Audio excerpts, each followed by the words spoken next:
বেশ কিছুদিন আগে ডিম দিয়ে মজার একটা নাস্তা বানিয়েছিলাম। আজকে সেই ভিডিওটা আপনাদের সাথে শেয়ার করছি। তো বেশ কিছুদিন বলতে ৪-৫ দিন আগেই এই নাস্তাটা তৈরি করেছিলাম, কিন্তু আপনাদের সাথে শেয়ার করার সময় আমার হয়ে ওঠেনি। হ্যালো এভরিওয়ান, আসসালামু আলাইকুম। আশা করছি সবাই ভালো আছেন। যে যেখান থেকে আমার ভিডিওটি দেখছেন, আশা করছি সবাই অনেক অনেক বেশি ভালো আছেন। আমি আলহামদুলিল্লাহ আল্লাহর রহমতে অনেক ভালো আছি।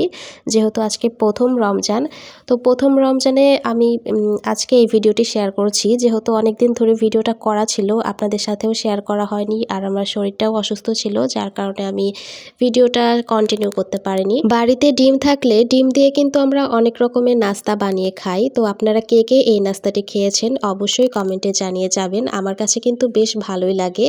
তো আমি এটাকে নাম দিয়েছি বিস্কিট, কারণ বিস্কিট পিঠাই বলি আমরা সাধারণত। আর এইগুলো যেহেতু বানালে ভেতরটা অনেকটা নরম থাকে, আবার একটু ভাজা শক্ত হয়ে গেলে সেগুলো কিন্তু একটু মচমচে হয়, এজন্য আমি বিস্কিট পিঠাই বলি। তো আমাদের বাড়িতে এই নাস্তা কিন্তু সবাই অনেক পছন্দ করে। অনেকে চাইলে কিন্তু রমজানে ইফতারের জন্য এই নাস্তাটি তৈরি করতে পারে, তবে একটু ঝামেলা তৈরি করতে। আর যে কোনো জিনিস তৈরি করতে ঝামেলা, কিন্তু খেতে অনেক মজা। আর আমি এই নাস্তাটি বিকেলের নাস্তায় তৈরি করেছিলাম।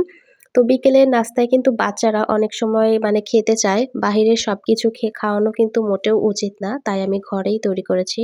আমি এখানে ২টা ডিম দিয়ে যতটুকু হয় আর কি, ঠিক ততটুকুই তৈরি করেছি। ২টা ডিমের সাথে আমি এখানে সামান্য পরিমাণ লবণ আর চিনি দিয়েছি, আর এই যে আমার এখানে আটা ছিল, আটা দিয়েছি। আর যদি ময়দা থাকে তাহলে ময়দাও দেওয়া যায়, তবে আমাদের বাড়িতে ময়দা ছিল না, আটা ছিল, তাই আমি আটা দিয়েই তৈরি করছি। আর এর সাথে সামান্য পরিমাণ বেকিং পাউডার দিয়ে দিয়েছি, আর সামান্য একটু সয়াবিন তেল দিয়েছি যাতে নরম হয়। আমি যখন এখানে রুটিটা বেলছিলাম, আটাটা কিন্তু অনেক সফট আর নরম হয়েছিল, যার কারণে কিন্তু খুব তাড়াতাড়ি বড় হয়ে যাচ্ছে।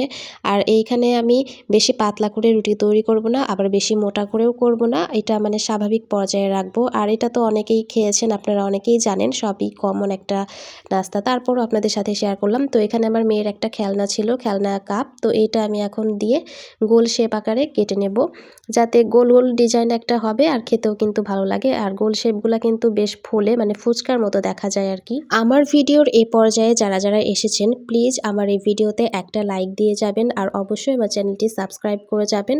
যারা নতুন আছেন অবশ্যই চ্যানেলটি সাবস্ক্রাইব করে পাশে থাকবেন, যাতে আমিও আপনাদের পাশে থাকতে পারি। এইভাবে গোল শেপ আকারে আমি কিন্তু বেশ কয়েকটা রুটি বেলে এভাবে গোল গোল শেপ করে কেটে নিয়েছি। তবে এইটা একটু ঝামেলা হয়, রুটি বেলে আবার গোল করে কাটা।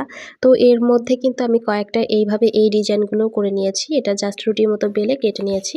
তো এখানে আমার সবগুলো ডিজাইন ছিল, তো আমি একটা কুলাতে রেখে দিয়েছি। এখন আমি কড়াইতে তেল গরম করে এটাকে ভাজবো। আমার মেয়ে এই বিস্কিট পিঠা খেতে খুবই পছন্দ করে, তার সাথে আমিও, কারণ এগুলো কিন্তু ভেতরে অনেকটা নরম হয়ে থাকে, আর যেগুলো একটু শক্তভাবে ভাজা হয়, কড়া ভাজা হয়, সেগুলো কিন্তু বিস্কিটের মতো শক্ত হয়ে যায়।